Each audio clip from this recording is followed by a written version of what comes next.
നമസ്കാരം. കുറ്റകൃത്യം നടന്ന് 3215 ദിവസം നടൻ ദിലീപ് കുറ്റക്കാരനല്ല എന്ന് കോടതി വിധിച്ചു. 2 പ്രോസിക്യൂട്ടർമാർ ഇട്ടിട്ട് പോയപ്പോൾ തന്നെ തീരുമാനമാക്കപ്പെട്ട വിധിയാണിത്. കോടതി നടപടികൾക്കെതിരെ അതിജീവിത തന്നെ ഹൈക്കോടതിയെ സമീപിച്ചപ്പോൾ മനസ്സിലായതാണ് വിധിയുടെ ഈ വഴി. എത്രയോ തവണ അതിജീവിത കോടതി മുറിയിൽ നിന്ന് കരഞ്ഞിറങ്ങിപ്പോയപ്പോൾ തന്നെ ഇങ്ങനെയൊരു വിധി ഉണ്ടാകുമെന്ന് കരുതിയതാണ്. ഇവിടെ പൾസർ സുനി അടക്കം ആദ്യത്തെ 6 പ്രതികൾ കുറ്റക്കാരെന്ന് കോടതി കണ്ടെത്തി. 6 പേർ വാഹനം തടഞ്ഞു നിർത്തി എന്തിന് നടിയെ ആക്രമിച്ചു എന്ന ചോദ്യത്തിന് ഉത്തരമില്ലാതെയാണ് ഈ വിധിയെത്തുന്നത്. നടൻ ദിലീപ് 85 ദിവസം ജയിലിൽ കിടന്നത് എന്തിനെന്ന ചോദ്യത്തിനും ഉത്തരമില്ലാതെ കേസിന്റെ വിധി വരികയാണ്.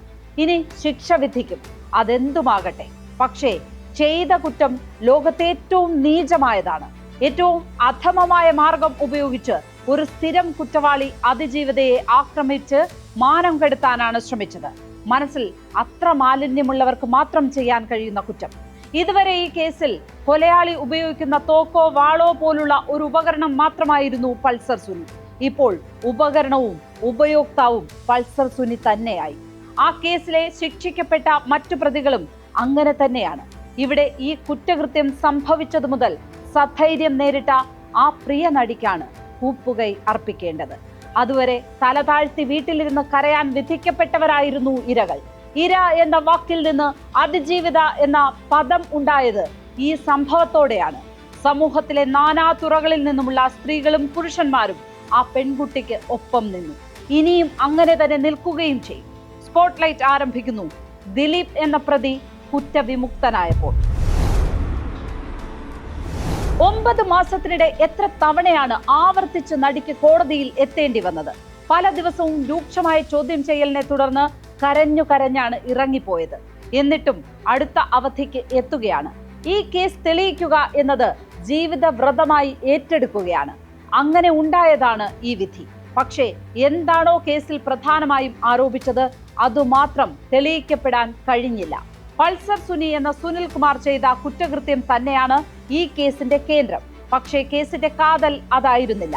സിനിമയിലെ 2 പേർക്കിടയിൽ ഉണ്ടായ അഭിപ്രായ ഭിന്നത മൂലം ബലാത്സംഗം നടത്താൻ കൊട്ടേഷൻ കൊടുത്തു എന്നായിരുന്നു. മാസ്റ്റർ ബ്രെയിൻ എന്ന പ്രോസിക്യൂഷൻ ഉന്നയിച്ച ആരോപണം തെളിയിക്കപ്പെടാതെ അവസാനിച്ചു. ഈ കേസിലെ വിധിയിൽ നിന്ന് ഒരു കാര്യം വ്യക്തമാണ്: പൾസർ സുനി എന്ന സുനിൽ കുമാർ കുറ്റം ചെയ്തത് പൂർണ്ണമായും തെളിയിക്കപ്പെട്ടു. എന്നാൽ ദിലീപ് ഉൾപ്പെട്ട ഗൂഢാലോചന തെളിയിക്കപ്പെടാൻ കഴിഞ്ഞില്ല. ദിലീപ് ഉൾപ്പെട്ട ഗൂഢാലോചന തെളിഞ്ഞില്ല എന്നാൽ കേസ് തന്നെ പരാജയപ്പെട്ടു എന്നാണ് അർത്ഥം. ഈ കേസ് മുഴുവൻ ദിലീപ് എന്ന നടനെ കേന്ദ്രീകരിച്ചായിരുന്നു. നടി ആക്രമിക്കപ്പെട്ടതിലും വലിയ പ്രാധാന്യം നടൻ പ്രതിയായതിലൂടെയാണ് കൈവന്നത്. പല മാനങ്ങളിലേക്ക് വളർന്ന ആ കേസാണ് ഇങ്ങനെ ഇപ്പോൾ അവസാനിച്ചത്.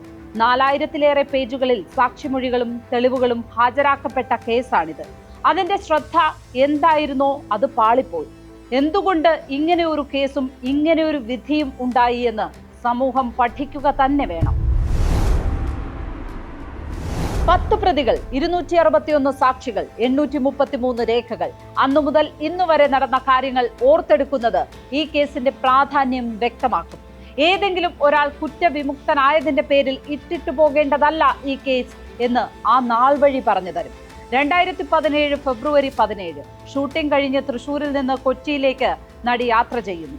ആ കാറിൽ ടെമ്പോ ട്രാവലർ ഇടിക്കുന്നു. കാറിലേക്ക് പൾസർ സുനിയും കൂട്ടാളികളും കയറുന്നു. നടിയെ ബലപ്രയോഗത്തിലൂടെ കീഴ്പ്പെടുത്തി ആക്രമിച്ച് ദൃശ്യങ്ങൾ പകർത്തുന്നു.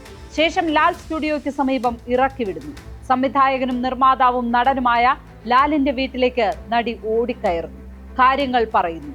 ലാൽ അറിയിച്ചതനുസരിച്ച് PT തോമസ് MLA എത്തുന്നു. രാത്രി തന്നെ പോലീസിൽ വിവരം അറിയിക്കുന്നു. നടിയുടെ വാഹനം ഓടിച്ചിരുന്ന മാർട്ടിൻ ആന്റണി പിറ്റേന്ന് കസ്റ്റഡിയിലാകുന്നു. പെരുമ്പാവൂർ കോടനാട് സ്വദേശി സുനിൽ കുമാർ എന്ന പൾസർ സുനിയാണ് പീഡകൻ എന്ന് മൊഴി. ടെമ്പോ ട്രാവലർ പിടിച്ചെടുത്തു.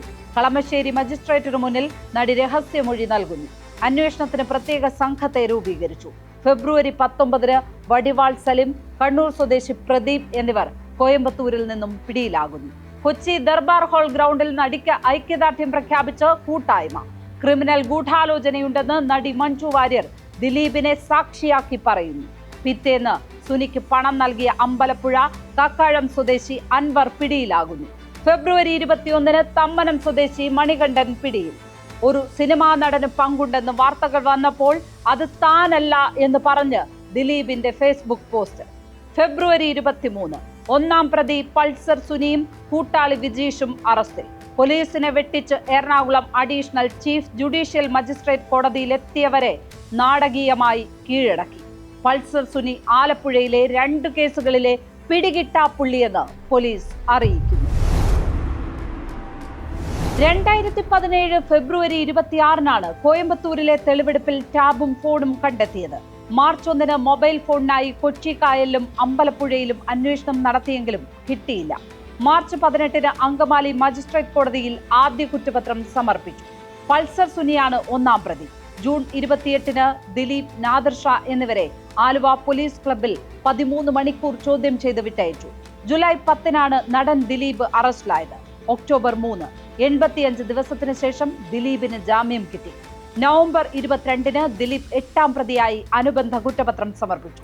2018 ജനുവരി 30 വിചാരണ തുടങ്ങി. 2025 നവംബർ 25 വിചാരണ പൂർത്തിയാക്കി കേസ് വിധി പറയാൻ മാറ്റി.